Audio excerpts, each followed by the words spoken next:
I think, in general, they just wanted to stick with they're the misogynist, they're violent, they want to turn back the clock on women's rights.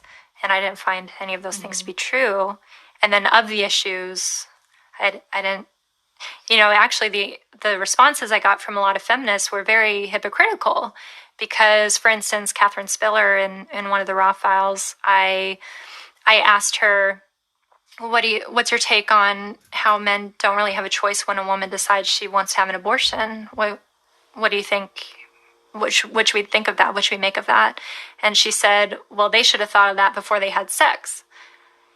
And that's the same argument that pro-lifers would use against abortion is, if a pro-choice person says that, well, maybe she wasn't ready to. Yeah. She said they should have thought about that before they had sex and had a conversation with the woman before they had sex, but not after the fact. After the fact, it's, your control is out of your hands. But if a pro-lifer were to say that about the woman, they would be up in arms about that. Right, because a feminist would say, that she should, if she's not ready to be a mom, she should have the right to abort, or not ready to give birth.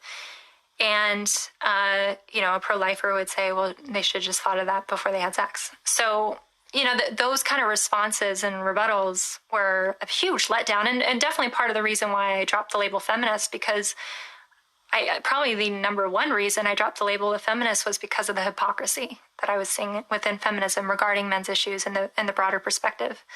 But, I still stand for women's rights.